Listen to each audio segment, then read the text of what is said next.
अस्सलामुअलैकुम, आप देख रहे हैं प्रोग्राम रिपोर्ट कार्ड। मैं हूं सारा इलियास। ऑडियो लीक्स का मौसम है। इमरान खान की साइफर को साजिश बनाने की एक और ऑडियो मंजर-ए-आम पर आ गई है, जिसमें इमरान खान को कहते हुए सुना जा सकता है कि मैं किसी के मुंह से अमेरिका का नाम नहीं सुनना चाहता। ऑडियो में उस वक्त के वजीर आजम इमरान खान के प्रिंसिपल सेक्रेटरी आजम खान, साबिक वजीर खारिजा शाह महमूद कुरैशी और असद उमर की आवाजें भी सुनी जा सकती हैं। असद उमर ने मशवरा दिया और कहा कि हम इसको लेटर नहीं कह सकते, तो इमरान खान ने कहा कि अवाम को समझाने के लिए लेटर ही कहना है, जो ये जाहिर करता है कि लेटर और अमरीकी साजिश का सारा बयानिया ही उस वक्त के वज़ीर आज़म की जानिब से एक सोची समझी साजिश थी, जिसने मुल्क की खारिजा पॉलिसी को भी नुकसान पहुंचाया, सिफारती ताल्लुकात को भी डैमेज किया, पाकिस्तान को सिफारती तन्हाई का सामना करना पड़ा। अब मंजर यहाँ पर आने वाली नई ऑडियो लीक, जो पिछली लीक होने वाली ऑडियो का पार्ट 2 है, उसमें इमरान खान और आजम खान ने अमरीका से मिलने वाले साइफर के मिनट्स की मर्जी के मुताबिक तब्दीली और उस पर खेलने का जिक्र किया था।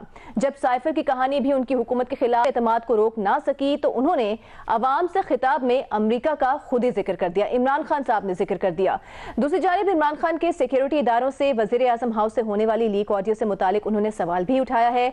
अमरीकी सफीर डोनाल्ड ब्लूम ये कह चुके हैं कि पाकिस्तान में हुकूमत की तब्दीली के इल्जामात की हम सख्ती से तरदीद करते हैं, ये बड़ा अफसोसनाक है। तो क्या ऑडियो लीक, जिसका पार्ट 2 भी अब मंजर-ए-आम पर आ गया है, उसके आने के बाद इमरान खान का अमरीकी साजिश से मुतालिक बयानिया दम तोड़ गया, हाँ या नहीं? के ऑप्शंस है आपके पास। और पैनल पे हमें आज ज्वाइन करेंगे इरशाद भट्टी साहब, महमल सरफराज साहिबा, मजहर अब्बास साहब और हफीजुल्लाह नियाजी साहब। भट्टी साहब, आपसे गुफ्तगू का आगाज करते हैं। सबसे पहले तो ये कि कल जो हमने सवाल रखा था उस पर हमने आपको बड़ा मिस किया। आज के सवाल पर चूंकि हम आपसे पहले भी बात कर चुके हैं और आपने भी मजम्मत का इजहार किया था, जो इमरान खान साहब की ऑडियो लीक का पार्ट 1 था, आज ये पार्ट 2 सामने आ गया है। आप एक सियासतदान हैं, आप सियासत करें, आपका काम है सियासत करना इमरान खान साहब का, लेकिन जब आप एक बहुत बड़े ओहदे पर, आप मुल्क के प्राइम मिनिस्टर हैं, तो आपको तो पता होना चाहिए कि एक रेड लाइन है, उसको मैंने क्रॉस नहीं करना, मैंने उन मामलात पे सियासत नहीं करनी जहां पर मुल्की मफाद को, मुल्की ताल्लुकात को नुकसान पहुंच सके। मैडम स्पीकर, शुक्रिया कि कल आपने मुझे मिस किया और कल मैंने भी मिस किया आइन को, कानून को, जमहूरियत को, मुल्क की साख को और इस बदबूदार निज़ाम को कल मैंने भी बड़ा मिस किया।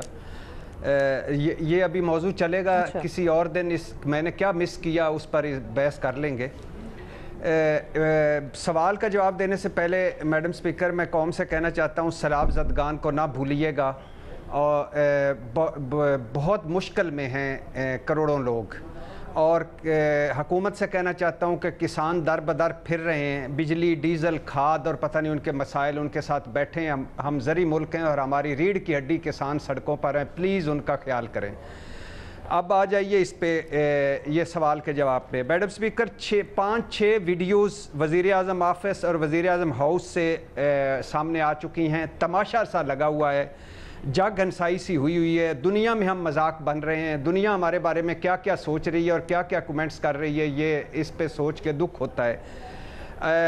कौन कर रहा है ये सब कुछ, क्यों कर रहा है ये सब कुछ, ये किसकी नाकामी है? यानी ये जो ऑडियो लीक पे लीक हो रही है, ये किसकी नाकामी है, किसकी ड्यूटी थी, किसकी नाकामी है? और इमरान खान साहब का सवाल सही है कि ये किसकी नाकामी है और किसकी कामयाबी, और इसके पीछे छुपे मकसद क्या हैं, मकासद क्या हैं?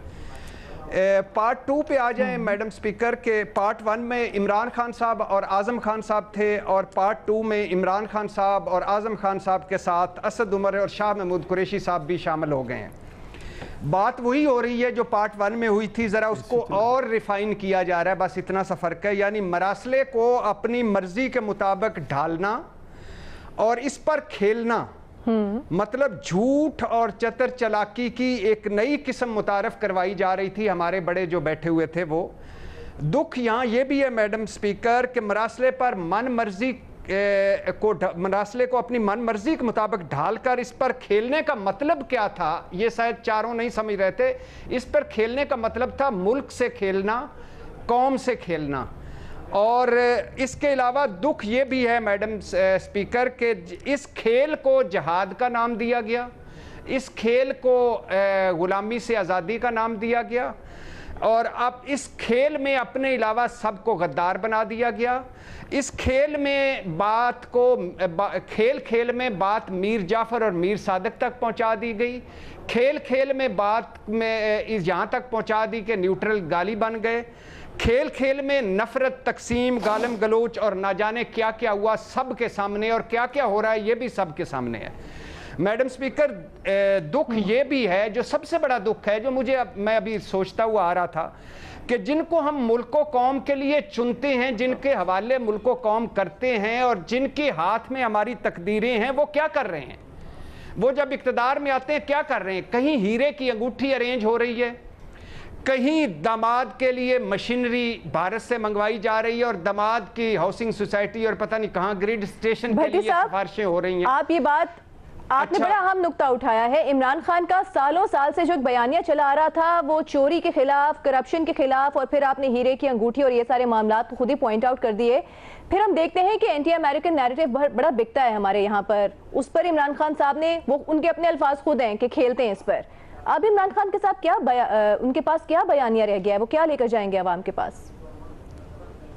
जी, बड़ा अच्छा सवाल है मैडम स्पीकर, और इस पे मैं दो तीन जुमलों के बाद आता हूं कि कहीं दामाद के लिए मशीनरी और ग्रिड स्टेशन, कहीं IMF के खिलाफ साजिश कर दी जाए, मुआहदा ना हो, कहीं ये लीक हो रही है, मतलब मुल्क जाए भाड़ में, और कहीं रज अंकल जी, मेरे प्यारे अंकल जी, रज के महंगाई करो, और अंकल जी इमरान खान का एक क्रेडिट था हेल्थ कार्ड, वो बंद कर दो अंकल जी, मतलब आवाम जाए भाड़ में। क्या ये मुल्क है कि बनाना रिपब्लिक है? और ये हुक्मरान हमारे किस दीदा दिलेरी से झूठ बोलते हैं, मुनाफकत करते हैं, और इक़्तिदार में आने का मतलब अपना और अपने चहेतों और लाडलों का पेट भरना होता है बस, और सियासत ऐसी करनी है कि अगले को नाकाम कर दो। क्विकली आप ये बता दीजिए भट्टी साहब के अमरीकी साजिश के जो बयानिया था उसके गुब्बारे में से हवा निकल गई है ये 2 पार्ट्स आने के बाद? मेरे और आप तक तो निकल गई है, लेकिन अवाम तक नहीं निकली। बिक गया है, एक सतह पे आ गया है, अब वो इससे आगे आ जाएंगे। इसमें से भी उन्होंने निकाल लेनी है दोनों धड़ों ने, कि देखा वजीर आजम से छुपाया गया था, वजीर आजम देखा ये कह रहे थे, और इसके बाद वो एक नया बयानिया आ जाएगा, NRO जो दिया जा रहा है वो आ जाएगा, उसके बाद इनकी गवर्नेंस परफॉर्मेंस आ जाएगी, तो ये चलता रहेगा। मगर बहुत दुख की बात है, बहुत अफसोस की बात है, कुछ शर्म होती है, कुछ हया होती है, सारे मिलकर मुल्क को कौम से। ठीक है, आपका पॉइंट आ गया। मुझे न्याजी साहब की तरफ जाना है, न्याजी साहब, असद उमर साहब ने कहा, ये जो पार्ट 2 आया है ऑडियो का, असद उमर साहब ने कहा कि इसको हम लेटर नहीं कह सकते, लेकिन इमरान खान साहब ने कहा कि अवाम के सामने यही कह दें, अवाम को कहाँ समझ आएगी ट्रांसक्रिप्ट की या साइफर की। अब इसके ऊपर भी प्ले कर सकते हैं इस ऑडियो के पार्ट 2 आने के बाद। इरशाद भट्टी साहब जैसा कि कह रहे हैं, तो फवाद चौधरी साहब ने ट्वीट किया है कि जब तक काबीना ने साइफर को डी क्लासिफाई नहीं किया, मुल्क यानी अमेरिका का नाम नहीं लिया गया, जब डी मार्च जारी हुआ, साइबर डी क्लासिफाई हुआ, तो फिर मुल्क का नाम आना ही था। हमने सिफारती मामलात में जितनी एहतियात हो सकती थी वो हमने बरती। पहले तो जो मरासला था उसको स्क्रिप्ट में चेंज किया गया, फिर स्क्रिप्ट से स्क्रिप्ट को स्क्रिप्ट नहीं कहा जा सकता था कि जो लोग हैं वो नहीं समझ सकेंगे, और जिनको वर्गलाना है उनको स्क्रिप्ट से कुछ नहीं मिलेगा, तो इसको ख़त कहा जाए। और फिर मज़ीद क्या क्या इसकी तौजीहात पेश करनी थी उससे कतई नज़र। देखिए, मैं 2 बातें करता हूँ। एक तो मैं कई दफ़ा पहले कह चुका हूँ कि हदीस मुबारक है कि अल्लाह मियाँ उस वक़्त तक किसी को मौत नहीं देता जब तक उसकी असलियत आश्कार ना कर दे। ये बड़ी एक कमाल की हदीस है। दूसरा, एक हज़रत जो इमाम बुखारी रहमतुल्लाह अलैह जब हदीस इकट्ठी करने गए तो उनको बताया गया कि इतने 1000 मील दूर एक बंदे के पास हदीस है, वो पहुंच गए, आगे देखा तो बंदा अपनी बकरी को धोखा दे रहा था, तफसील में जाए बगैर वो वापस आ गए।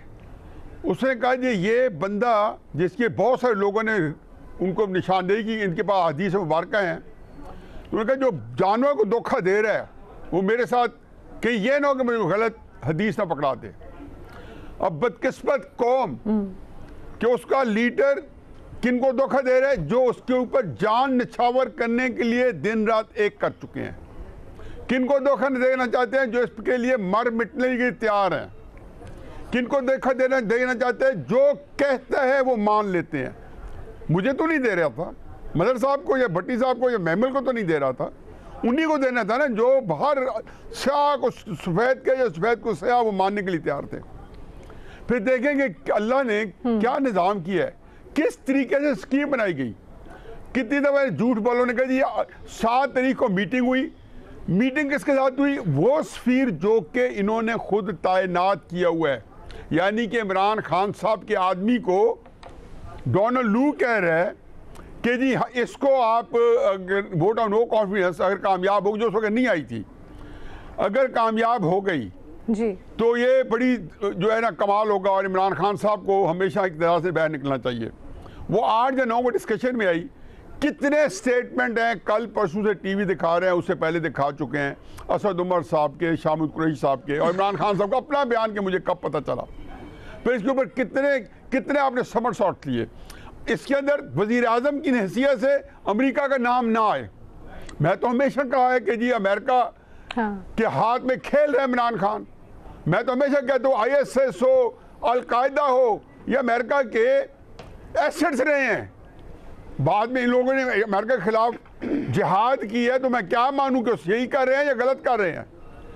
आज इमरान खान साहब जो अमेरिका के साथ हैंड इन ग्लव रहे हैं, वो मुझे ये बताएं कि अमेरिका मेरे खिलाफ हो गया है या मैं अमेरिका को दुश्मन हो गया हूँ।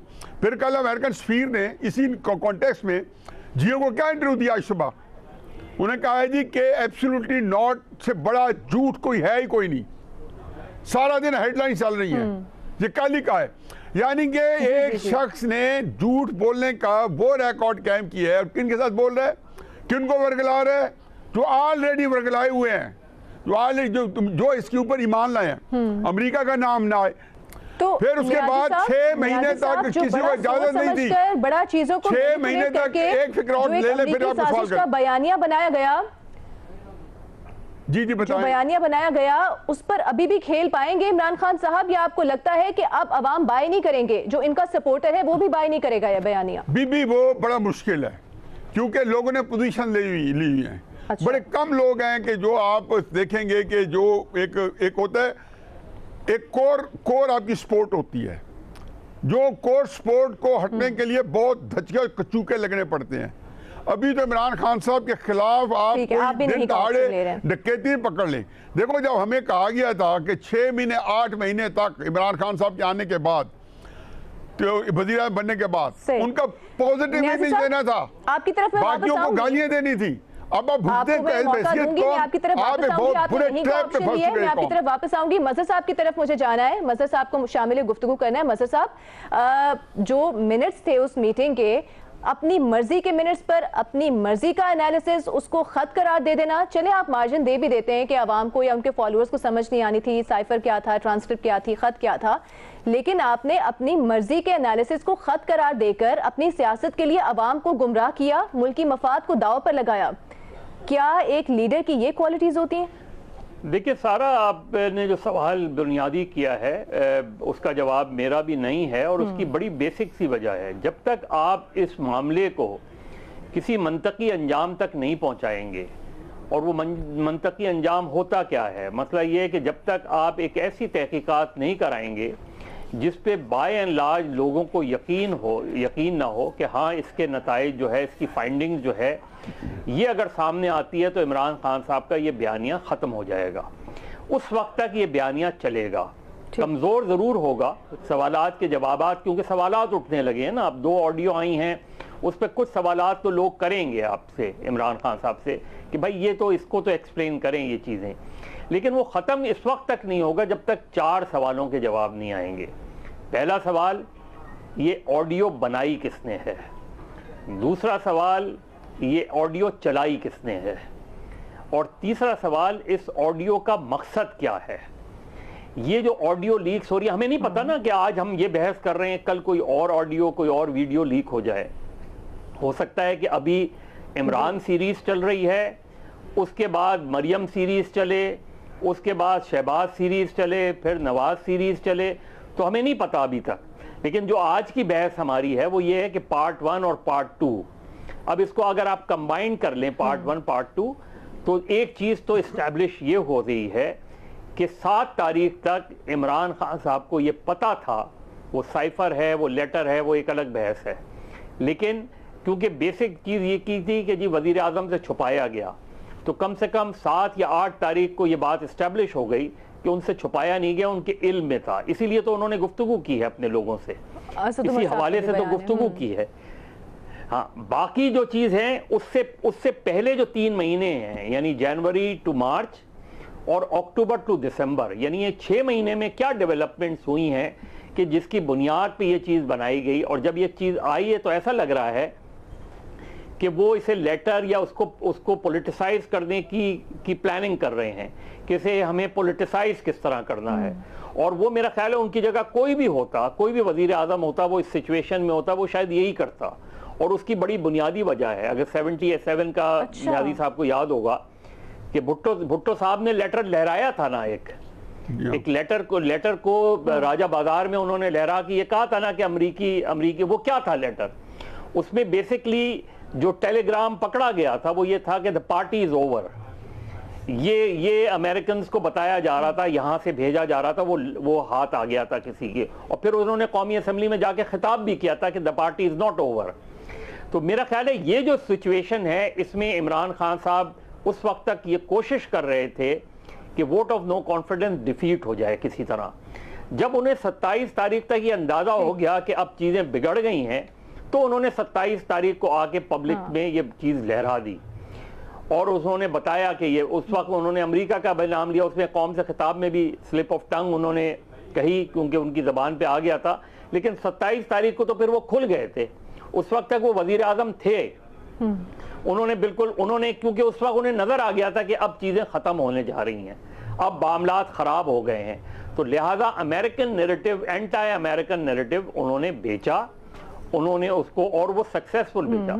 लोगों को उस वक्त तक लोग कन्विंस नहीं होंगे क्योंकि लोग जो हैं उनका सपोर्टर है या एक न्यूट्रल आदमी लोग हैं, वो क्योंकि दोनों चीजें देख रहे हैं ना, वो उन ऑडियोज को भी देख रहे हैं जो मरियम नवाज साहिबा के हवाले से आ रही हैं, शहबाज शरीफ के हवाले से भी आ रही हैं, राना सनाउल्लाह के हवाले से भी आ रही हैं, और वो इन ऑडियो को भी देख रहे हैं। तो बहुत से लोग तो कंफ्यूज हैं। लेकिन उस कंफ्यूजन में इसलिए अब इमरान खान ने, अगर आप आजकल की तकरीरें देखें तो वो इस पर कम एम्फेसाइज कर रहे हैं, वो अब एवन फील्ड पे ज्यादा एम्फेसाइज कर रहे हैं। वो अब उनको इम्पोर्टेड गवर्नमेंट वाला नैरेटिव जो है वो अभी वो कर जी बिल्कुल। एक तो आपने ये कहा है कि बहुत सारी चीजें एस्टैब्लिश होती हैं, लेकिन इस मामले को मंतकी अंजाम तक पहुंचना चाहिए। एक ब्रेक लेते हैं, ब्रेक के बाद वापस आएंगे, महमल का कमेंट लेंगे और मजीद फर्दर इस पर डिस्कशन करेंगे। जो 4 सवाल उठाए हैं मजहर अब्बास साहब ने, उनका जवाब सामने आना बहुत जरूरी है। ऑडियो लीक्स कब आ रही हैं, किस मकसद के तहत सामने आ रही हैं और ये कौन कर रहा है, इस पर बात करेंगे एक ब्रेक के बाद।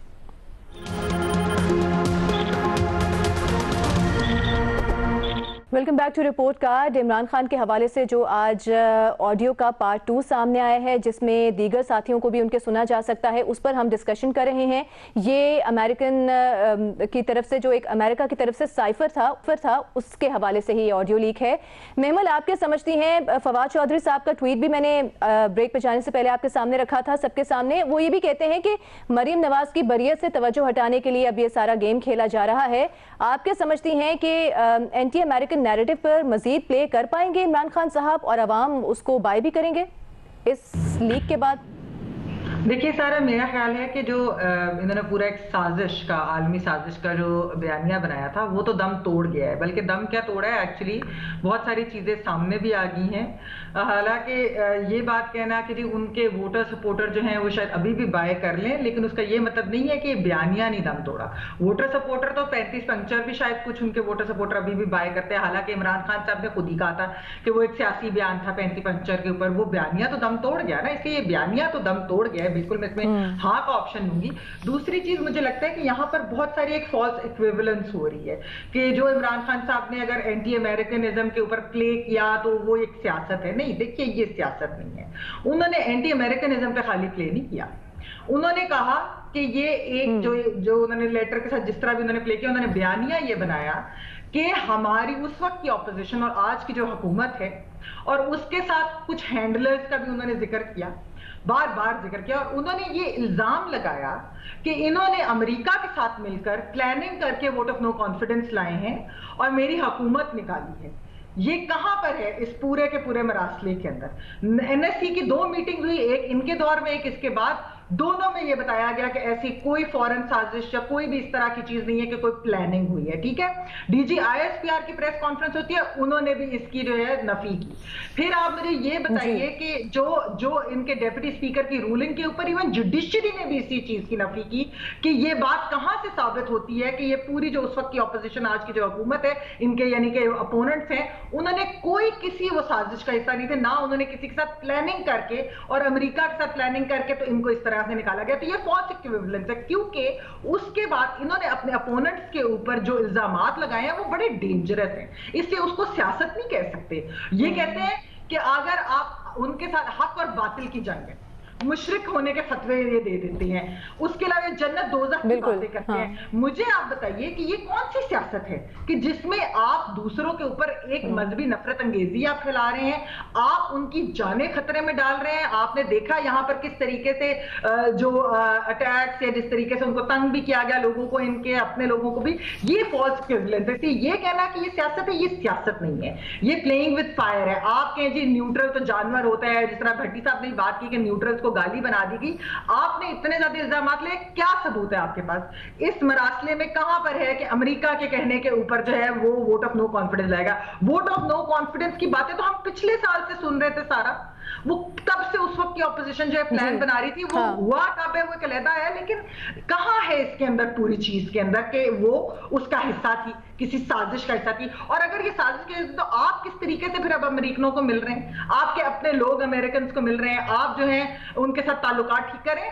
असल मसला क्या है कि खान साहब ने समझा हुआ है कि जो उनके फॉलोअर्स, उनके कल्टिस्ट, ये भी उनके फॉलोअर्स के साथ भी ज्यादती है, क्योंकि वो अपने फॉलोअर्स को भी गुमराह कर रहे हैं और वो समझ रहे हैं कि बहुत आसान है, क्योंकि मैं जो बात कह दूंगा वो मान लेंगे, क्योंकि उन्होंने हक और बातिल की जंग बना दी है ना। उन्होंने ये बना दिया कि मैं जो कहता हूं वो सच है और जो दूसरे कह रहे हैं वो सबके सब झूठे हैं, और फिर उनके ऊपर वो फतवे भी लगा देते हैं मुशरिक होने के। तो ये जो है ना, ये बहुत डेंजरस है। इसलिए मैं कहती हूँ कि ये फॉल्स इक्विवेलेंस ना करें, ये सियासत नहीं है।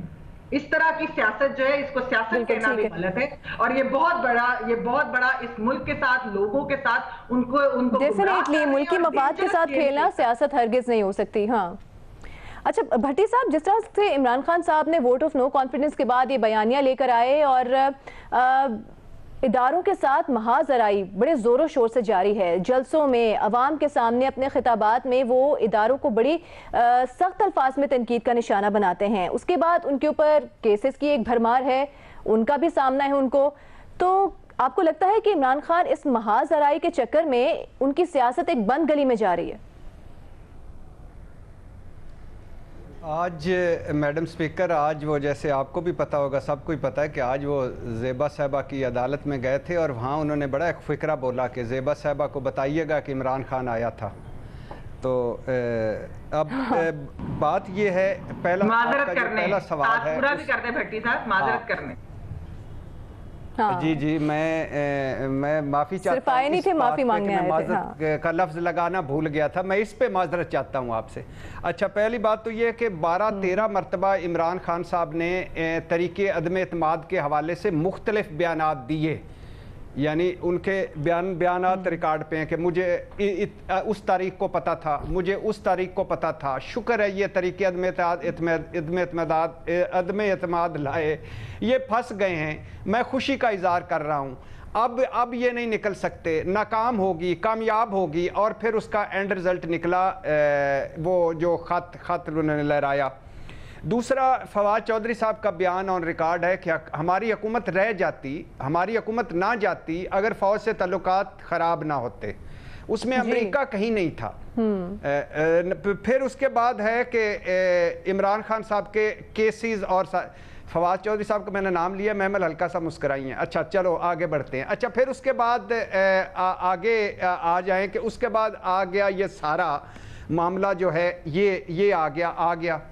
अब ये उन पे केसेस हैं। अब इमरान खान साहब, अब पता है ये क्यों, महमल साहबा की ये बात ठीक है कि बयानिया जो साजिश तो हमने कभी भी, बहुत सारे लोगों ने कभी भी नहीं माना था कि साजिश है, मुदाखलत है, अनडिप्लोमेटिक लैंग्वेज है और साइफर है, तरीके अदम एतमाद से पहले एक तरीके अदम एतमाद पर बातें हुई वगैरह वगैरह, जो कि एक नॉर्मल रूटीन का हिस्सा है, अगर हम सिफारत ज़ुबान की बात करें। हाँ अब इस सतह पर आ गए हैं मैडम स्पीकर कि अब इस सतह पे हालात आ गए हैं, नफरत और तकसीम इतनी ज़्यादा हो गई है, हम वहाँ पहुँच गए हैं जहाँ ये अब वापस मुड़ना या लोगों ने एक पोजीशनें ले ली हैं और इमरान खान साहब का अब वो दूसरी तरफ निकल गए हैं। फॉर एग्जांपल क्या एवन फील्ड का जैसे आया, अब इसाक डार साहब वापस आए, बयानिया बदल गया। एवन फील्ड का फैसला आया, बयानिया बदल गया। नवाज शरीफ साहब के लिए कोई कानून साजी होती है, बयानिया टर्न हो जाएगा। इस हुकूमत की कारकर्दगी और परफॉर्मेंस के मुझे क्यों हटाया, यही कारकर्दगी देखनी थी, यही परफॉर्मेंस देखनी थी, वो बयानिया बदल गया। लोग जिस तरह रुल रहे हैं वो उस तरफ हो जाते हैं। तो अब ये साजिश तो गई, अब बात बहुत आगे निकल गई है। जो उन्होंने साजिश की सीढ़ी पर चढ़कर बयानिया था वो तो हो गया, अब आगे जो हैं वो इसको आगे बढ़ाते जाएंगे, अब वो इस पे आ गए हैं कि इमरान खान से साइफर लुक छुपाया गया और इसकी तहकीकात की जाए।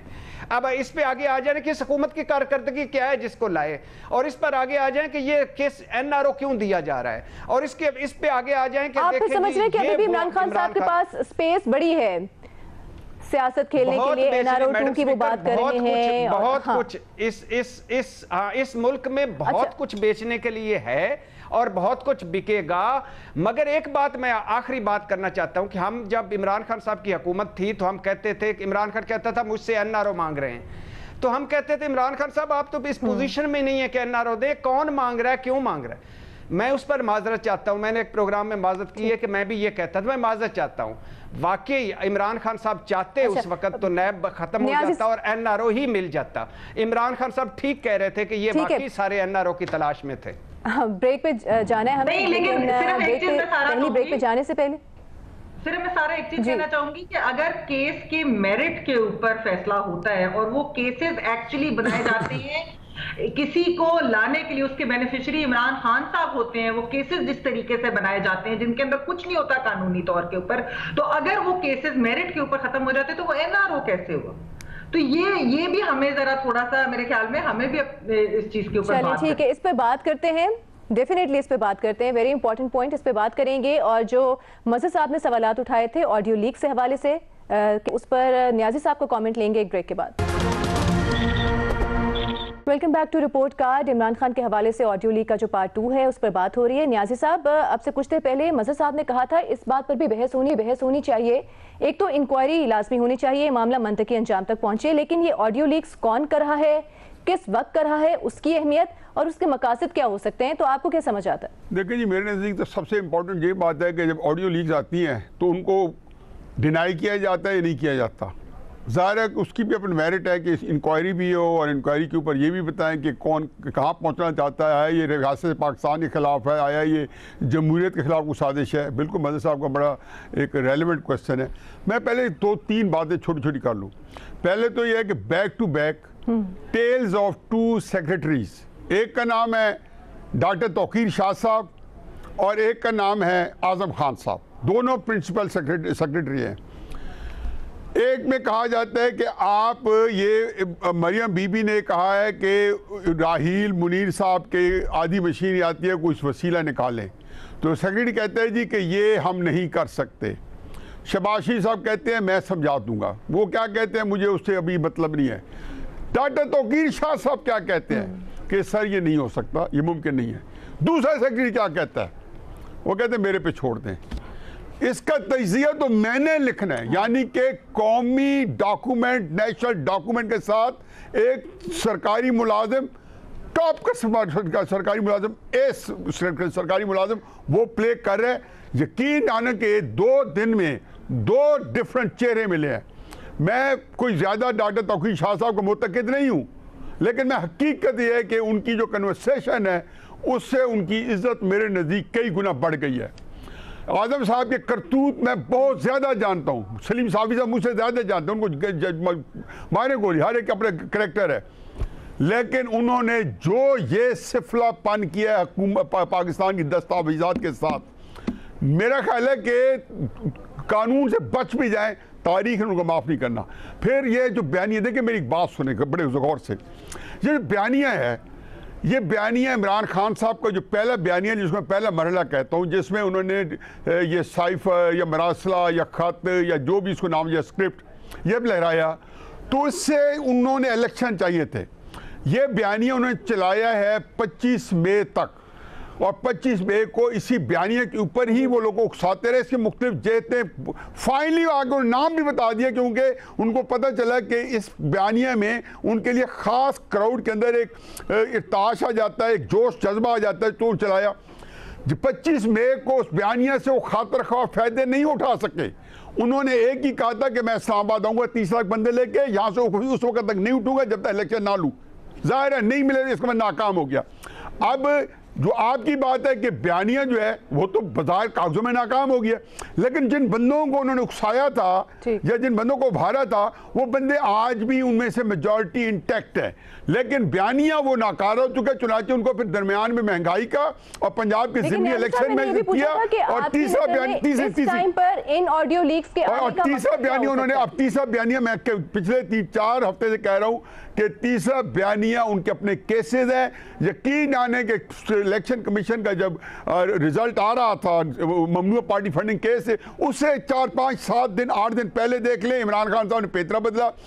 अब जो कुछ कर रहे हैं ना, कोई बंदा इसके बारे में कोई उनको प्रोजेक्ट करे, वो तो ये अल्लाह की तरफ से अदाब नात है इनके ऊपर जो नागानी आ गई है, तो वो इस केस से बचना चाहते हैं। तोशा खाना और ममनूआ पार्टी फंडिंग केस उनके आसाब पे सवार है। मैं उसकी बॉडी लैंग्वेज पढ़ सकता हूँ सारा, मुझे अंदाजा है इमरान खान साहब के ज़हन में क्या चीज़ सवार है। वो जो बयानिया अमेरिकन बयानिया वो अब उसके लिए अतमाम में हुज्जत के लिए कर रहे हैं। उनको ये है कि तीसरा दौर उनका ये है कि किसी तरीके से, और वही उसी के लिए लॉन्ग मार्च करना और कुछ नहीं करना। तोशा खाना और फॉरेन फंडिंग की, ठीक। अब मजहर अब्बास साहब, जो अभी ब्रेक पे जाने से पहले बात हो रही थी कि अब पीटीआई कह रही है कि NRO-2 की शुरुआत हो चुकी है, तो मेहमल ने नुक्ता उठाया कि अगर आपकी प्रोसिक्यूशन अपना केस साबित करने में नाकाम हो रही है, मेरिट पर उस केस का फैसला सुना दिया जाता है, उस डिसीजन को ओवरटर्न कर दिया जाता है, तो इसमें NRO-2 कहां से आ गया? तो फिर क्या पीटीआई की ये नाजायज नहीं है बात NRO-2 वाली? देखिए उसमें बहुत देखें सारा, उसमें बहुत सीधी सी बात है। चीज़ ये है कि आपने आते ही सबसे पहले क्या काम किया था? आपने आके नैब कवानीन में तरमीम की, यानी यही फैसला जो मरियम नवाज साहिबा के हक में ऐन मुमकिन है कि मेरिट पर आया हो, लेकिन ये मेरिट जो है ये इस गवर्नमेंट के आने से पहले क्यों नहीं थी? नहीं मैं सब यानी उस वक्त भी तो नहीं, इससे पहले मलक साहब सॉरी महमल, इससे पहले नैब कवानीन में तरमीम हो, से इसका ताल्लुक नहीं, नैब कवानीन से ये इसका ताल्लुक नहीं हो तो कहीं डिस्कशन में नहीं आया। मेरी बात तो सुन लें हुजूर, मेरी बात तो महमल, मेरी बात तो सुन लें। मज़हर साहब का पॉइंट लेना। अरे नियाज़ी साहब आप डिफेंड करते रहिएगा, मेरी बात तो सुन लें। मैं परसेप्शन की बात कह रहा हूँ। देखिए परसेप्शन ये बनता है कि जब आपकी हुकूमत आई तो आपको रिलीफ मिलना शुरू हो गया, जब आपकी हुकूमत नहीं थी तो दूसरों को रिलीफ मिल रहा था। उस वक्त इमरान खान के केसेस जो है वो फाइल किए जा रहे थे। मैं यही बुनियादी बात मेरी यही है कि हम पिछले एक हफ्ते से मुसलसल ऑडियोज पे गुफ्तगू कर रहे हैं, इसकी ऑडियो उसकी ऑडियो, इसका मंतकी अंजाम क्या हो रहा है? जब तक वो नहीं होगा, आप मुझे बताएं पिछले 15 दिन से तोशा खाना फैसला रिजर्व क्यों हुआ है? क्या वजह है? कौन सा 400 सफात पे मुश्तमिल ये केस, इसका फैसला आना है? तो हमारी यहाँ प्रॉब्लम यही है। अब पॉलिटिक्स और क्या होती है महमल? ये पॉलिटिक्स ही तो है, इस पे सियासत ही तो खेली जाती है। क्या 70s में एंटी अमेरिकन और प्रो अमेरिकन पॉलिटिक्स नहीं खेली जा रही थी? यही खेली जा रही थी। फिर आके एक दौर आया कि उसमें कहा गया अमरीकी झंडे ना जलाओ, एंटी अमेरिकन नारे ना लगाओ, ये भी हमने देखा इन चीजों को। फिर हमने 2002 में देखा कि एंटी अमेरिकन सेंटिमेंट दोबारा उभरा 9/11 के बाद।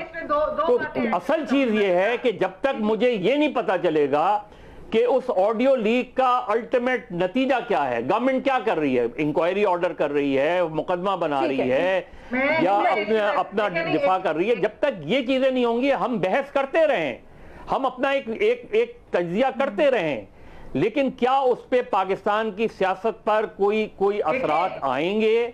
क्या कोई किसी के खिलाफ कोई मुकदमा बनेगा, कोई मुकदमा चलेगा? नहीं होगा तो आप बहस कर लें, कल भी एक ऑडियो आएगी, उस पर बहस कीजिएगा। आपने जरूर परसेप्शन की बात की होगी, लेकिन हमें तो इसके ऊपर फैक्ट्स की बात करनी चाहिए ना। ये कोई नैब कवानीन की वजह से तो हुआ नहीं। उनकी जो बेल की जजमेंट थी उस वक्त इस्लामाबाद हाईकोर्ट के जो मरियम नवाज साहबा को बेल मिला था, फिर उसके बाद जो अपील भी है वो पिछले दौर में हुई थी, यानी पिछली हुकूमत के दौर में, वो जावेद इकबाल के नैब के दौर में हुई थी। उस वक्त की प्रोसिक्यूशन केस नहीं बना सकती, सवालात पूछे गए थे। तो ये जो चीजें उसका नैब कानून की तरमीम से कोई लेना देना नहीं है, मेरिट के ऊपर है, क्योंकि ना वो ये एस्टैब्लिश कर सके थे कि किस साल में खरीदा गया, कितने का था, ताकि फिर अगर एसेट्स बियॉन्ड मींस का केस है तो इनकम कितनी थी। अच्छा, दूसरी चीज ये जो ऑडियोज के ऊपर हम लोग तो पहले दिन से कहते रहे कि इस तरह की रिकॉर्डिंग्स इलीगल है, नहीं होनी चाहिए। लेकिन जब इमरान खान साहब वजीर आजम थे, उन्होंने अपने इंटरव्यू में इन रिकॉर्डिंग्स के बारे में क्या कहा? उन्होंने कहा हमारी सेफ्टी के लिए ये तो करती हैं, और उनको पता था कि कौन करते हैं ये ऑडियोज। उन्होंने कहा था उनको कोई प्रॉब्लम नहीं है। कन्वर्सेशन जो है वो कौन ठीक है, तो हम तो पहले दिन से इसके ऊपर देते थे। खान साहब तक मसला था, हम तो आज भी कहेंगे कि इसके ऊपर इन्वेस्टिगेशन होनी चाहिए। ओके महमल, आपका पॉइंट आ गया, आपका पॉइंट आ गया, मसद साहब का पॉइंट भी आ गया। सवाल हमने ये रखे, ऑडियो लीक पार्ट 2 के मंजर-ए-आम पर आने के बाद इमरान खान का अमरीकी साजिश से मुतालिक बयानिया दम तोड़ गया। इस पर हमारे तज्जियाकारों की राय आपके सामने है और इस पर तमाम तज्जियाकार मुत्तफिक हैं कि इस मामले की इंक्वायरी होनी चाहिए और उसको मंतकी अंजाम तक पहुंचना चाहिए। प्रोग्राम से मुझे दीजिए इजाजत, अल्लाह हाफिज।